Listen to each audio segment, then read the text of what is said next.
எங்கள் வாழ்வும் எங்கள் வளமும் மங்காத தமிழ் என்று சங்கே முழங்கு என்று சொன்ன பாரதிதாசனுடைய கவிதை சிறப்போடு இந்த இனிய மாலை பொழுதின் பட்டிமன்றத்தை துவங்குவதிலே பெரிய மகிழ்ச்சி அடைகின்றேன்.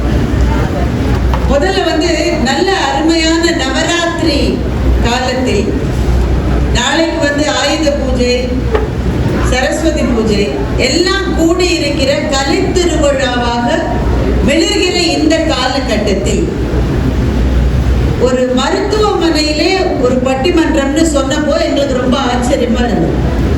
பொதுவா மருத்துவமனைக்கு வர்றதை பத்தியே ரொம்ப பயமா இருக்கு. அதுவும் எனக்கு ரொம்பவே பயமா இருக்கு. ஒரு மருத்துவமனையில பெரும்பாலும் உடம்பு சரியா போன பிறகு வெளியில வரோம். உடல் நலம் பாதிக்கப்பட்ட போது உள்ளே போகிறோம். ஒரு மருத்துவமனை, இந்த மருத்துவமனைக்கோ மற்ற மருத்துவமனைகளுக்கோ நீங்கள் வர தேவையில்லாதபடியான ஒரு வாழ்க்கையை அமைத்துக் கொள்ள வேண்டும். அப்படியே கொஞ்சம் ஃபீட்பேக் கொஞ்சம் எடுக்குதுங்க, மைக்கு கொஞ்சம் பார்த்து இல்லை கேட்குதா பின்னாடிலாம் இருக்கிறவங்களுக்கும். இங்க எங்க மருத்துவமனைக்கோ மற்ற மருத்துவமனைக்கோ வர தேவையில்லாதபடி உங்களுடைய உடல் நலத்தை முதலில் மேம்பாடு செய்து கொள்ளுங்கள் அப்படின்ற ஒரு அவேர்னஸ் ஒரு மருத்துவமனையை நடத்துவதை பெரிய அளவில் கேள்விப்பட்டதில்லை. அதனால முதலில் காவேரி மருத்துவமனைக்கும் அதனுடைய மேனேஜ்மெண்ட் கமிட்டியை சேர்ந்த எல்லாருக்கும் நம் அத்தனை பேரின் சார்பில் நன்றியையும் வணக்கத்தையும் தெரிவித்துக் கொள்வதில் மகிழ்ச்சி. நாங்க இவ்வளவு பெரிய கூட்டத்தை எதிர்பார்க்கல. அவங்க சொன்ன போதே நாங்க என்ன நினைச்சு, சில பேர் ஒருவேளை நோயாளிகளை சேர்த்திருந்தால் அவங்க உறவுக்காரங்க சில பேர் கூட இருக்கணும்ல, அவங்க இருப்பாங்க. டாக்டர்ஸ் ஒரு 4-5 பேர் இருப்பாங்க. அவங்களுக்கு ஏதாவது கால் வந்தா கிளம்பி போயிடுவாங்க அப்படின்னு தான் நாங்க நினைச்சோம். இப்ப திரு ஸ்டீஃபன் எங்களோட அவர் தான் தொடர்பில் இருந்தார். இல்ல நிறைய ரெஸ்பான்ஸ் இருக்குனார். அப்படிதான் பல பேர் சொல்லுவாங்க எங்ககிட்ட. ஏன்னா நம்மளுடைய இயல்பே கொஞ்சம் அதிகமா சொல்லுவது அப்படிதானங்க. வரலாறு காணாத கூட்டம் அப்படின்னா மைக் செட் போடுறவரையும் சேர்த்து 3 பேர் இருப்பாங்க. சில பேர் சமயம் அப்படிதான் எங்களை கூட்டிட்டு போயிடும். பெரும் கூட்டம் வரும், நாங்களும் தேடிக்கிட்டே இருக்கோம் பெரும் கூட்டம் எங்க இருக்கு. அப்படிதான் சொல்றாருன்னு நினைச்சேன். ஆனா Stephen I think he really meant what he said. இவ்வளவு பெரிய கூட்டத்தை நாங்கள் எதிர்பார்க்கவில்லை. அதிலும் அமர்ந்து கேட்பதற்கு நாற்காலிகள் இல்லாமல் நின்று கொண்டே கேட்டுக்கொண்டிருக்கிற சொந்தங்களுக்கு இரட்டை வணக்கங்களை முதலில் தெரிவித்துக் கொள்கிறேன். நிறைய பேர் வந்திருக்கீங்க. அந்த கண்ணுக்கு தெரிகிற வரை நாற்காலிகளிலே அமர்ந்திருக்கின்ற அத்தனை சொந்தங்களுக்கும் நண்பர்களுக்கும் எங்கள் பட்டிமன்ற குழுவின் சார்பில் நவராத்திரி விழா நல்வாழ்த்துக்களையும் இந்த நாளினுடைய வாழ்த்துக்களையும் தெரிவித்துக் கொண்டு எங்கள் வணக்கங்களை உங்கள் பாதங்களில் சமர்ப்பிக்கின்றோம். ஆனா நல்ல கை தட்டணும், அப்பதான் நாங்க பேசுவோம்.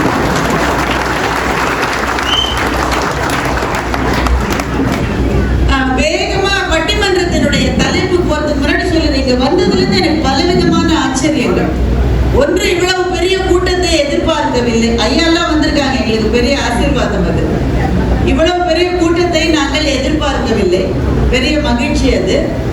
இரண்டாவது ஆச்சரியம், நீங்க பேசுறதுக்கு முன்னாடி 2 டாக்டர்ஸ் இதயத்தை பாதுகாப்பதை பற்றி 2 நிமிஷம் பேசுவாங்கன்னு எங்களுக்கு சொல்லியிருந்தாங்க. அப்புறம் தான் எங்களுக்கு தெரிஞ்சது அவங்களே பட்டிமன்ற குழுல ஒரு பகுதி. முன்னாடியே கேட்டேன், 2 மருத்துவர்களையும் நீங்க ஜோதியில் ஐக்கியமாக்கிடுங்க, நாங்க 3 பேரா பேசுறோம். இல்ல அவங்க எந்த சைடு எடுத்துக்கலாம், பொதுவுல பேசுவாங்க. பொதுவில பேசல, ஒன்னும் பேசல. 2 பேரும் 2 சைடுக்கு பேசிட்டாங்க. அவங்க பேச நீங்க எல்லாம் சந்தோஷமா இருந்தீங்க. ஆனா 4 பேர் வருத்தமா இருந்தாங்க. வச்சுக்கல, இவங்க 4 பேர் தான் பட்டிமன்ற குழுவில பேசினவங்களுக்கு எதிரி யாருன்னா எதிர்கட்சியில பேசுறவங்க இல்ல.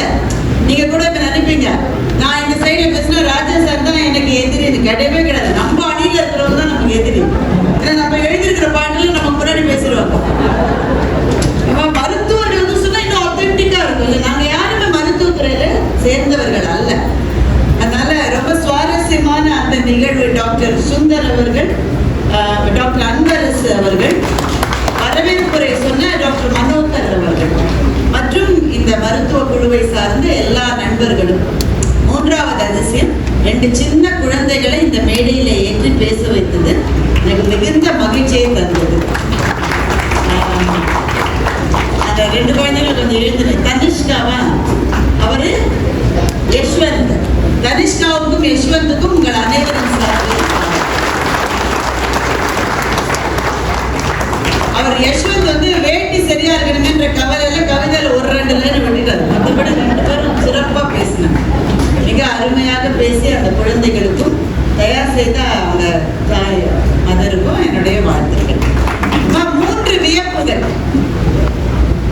பெருமக்களே, ஒரு 1.5 மணி நேரம் 1.25 மணி நேரம் ஆகும். பரவாயில்லையா, இருப்பீங்களா? நடுவில் பசி எடுக்குமா? ஓகேவா? ஏன்னா 2 பேர் மட்டும் கைதுட்டாங்க. இல்ல, இந்த நிகழ்ச்சிக்கு வந்து இங்கே அமர்ந்திருக்கின்ற மருத்துவர்களுக்கும் அங்கங்கே நான் பார்க்கிற செவிலியர்கள் மற்றும் மருத்துவமனை பணியாளர்களுக்கும் என்னுடைய மனப்பூர்வமான நன்றியை தெரிவித்துக் கொள்கிறேன். இந்த உலகத்தில் எவ்வளவோ வேலைகள் இருக்கின்றன. இந்த வேலைகளில் எல்லாம் கொஞ்சம் தேங்க்லெஸ்ஸான வேலை என்று பார்த்தால் ரொம்ப குறிப்பா செவிலியர்களினுடைய வேலை என்று என்னுடைய மனசுக்கு தோன்றும். ஒருவேளை மாற்று கருத்து இருக்கலாம் சில பேருக்கு. மருத்துவர்கள் கூட காப்பாற்றப்பட்டு விட்டால் அவர்களுக்கு ஒரு நன்றி. செவிலியர்கள் we always take them for granted. அவங்க வேலை தானே செய்யறாங்க. ரொம்ப கடினமான வேலை அவர்களுடைய வேலை. நான் எந்த மருத்துவமனைக்கு போனாலும் அதை சொல்ல வேண்டும் என்று நினைத்துக் கொள்வேன். எழுத்தாளர் சுஜாதாவை பத்தி கேள்விப்பட்டிருக்கேன். அவர் ஒரு முறை பைபாஸ் பண்ணிட்டார். பைபாஸ் பண்ணி அப்புறம் நல்லா வெளியில வந்துட்டார். அதுக்கு பிறகு 10 ஆண்டுகள் உயிரோடு இருந்தார். அந்த பைபாஸ் அனுபவத்தை பற்றி ஒரு கட்டுரை எழுதினார். எனக்கு ரொம்ப பிடித்த கட்டுரை. அதுல அவருடைய அனுபவத்தை எழுதுகிற போது முதல்ல ஒரு டாக்டர் வருவார். அப்படியே இந்திரலோகத்தில் தேவதைகள் புடைசூழ வருகிற தேவேந்திரன் மாதிரி ஜூனியர் டாக்டர்ஸ் எல்லாம் புடைசூழ வருவாரு. அந்த கேஸ் ஷீட்டை பார்த்துட்டு அவர், சுஜாதாவோட பேர் ரங்கராஜன், அதுதான் அவருடைய பேரு, மார்பில 2 தடவை தட்டிட்டு miss Rangarajan how are you அப்படின்னா இவர் பதிலுக்கு லொக்கு லொக்கும் வரும். அதுதான் சொல்லுவாங்க. லொக்கு லொக்குன்னு இவர் பதில் சொன்ன உடனே லாசிக்ஸை நிறுத்திருங்களேன் அப்படின்னு அவர் சொல்லிட்டு அவர் போயிடுவார். அதற்கு ஏதோ காரணம் இருக்கும், ஏதோ ஒரு பேராமீட்டர் சரியில்லை, லாசிக்ஸை வேணா நிறுத்திடுங்களேன் அப்படின்னு சொல்லிட்டு அவர் போயிடுவாராம். அப்புறமா சாயங்காலம் வேற ஒரு ஸ்பெஷலிஸ்ட் வருவார். அவர் பரிவாரங்களோட புடைசூழ வந்து அவர் ரங்கராஜன் ஹவ் ஆர் யூ, அதுக்கும் லொக்கு லொக்கு ஒரு திரும்ப அந்த கேஷிட்ட பார்த்து லாசிக்ஸ் யார் நிறுத்த சொல்றது. அவர் கேட்டதுக்கு ஒரு காரணம் இருக்கும் மெடிக்கலி. இந்த 2 மருத்துவர்களுக்கும் இடையிலே பாலமாக இருப்பது பக்கத்தில் இருக்கிற சிஸ்டர் தான். அந்த டாக்டருக்கும் ஆமான் டாக்டர், இந்த டாக்டருக்கும் ஆமான் டாக்டர். அவர்களுடைய வேலை ரொம்ப கஷ்டமான வேலை. உயிர் காக்கிற பணிதான் மருத்துவ பணி. நம்முடைய பூமியில் ரொம்ப புனிதமாய் இருந்த 2 கடமைகள் கல்வியும் மருத்துவமும். அதுல மருத்துவ பணியை இன்றைக்கு விரிவுபடுத்தி செய்ய வேண்டிய தேவை இருக்கிறது. இந்தியாவிலே நிகழ்கிற மரணங்களில் 31 விழுக்காடு இதய நோய்களால் மாத்திரமே நடக்கிறது என்பது ஒரு தகவல். முன்னாடியே அப்படிதான் இருந்திருக்கும். ஒருவேளை ஹார்ட் அட்டாக்னே அவருக்கு தெரிஞ்சிருக்காது. ஆனா அதுதான் இப்ப அதை ஒருவேளை கண்டுபிடிச்சு அவேர்னஸ் அதிகமாகி இருக்கிறது. ஸ்டென்ட் போடுறேன்றாங்க, பைபாஸ் பண்றேன்றாங்க. நம்ம ஊர் ரோடு பைபாஸ் தான் சரியில்லை. இதயத்துக்கு போடுற பைபாஸ் நல்லபடியா போட 10 வருஷம் ஓடுறாரு, ஆடுறாரு, ஓடிக்கிட்டே ஆடுறாரு, எல்லாம் செய்யறாரு.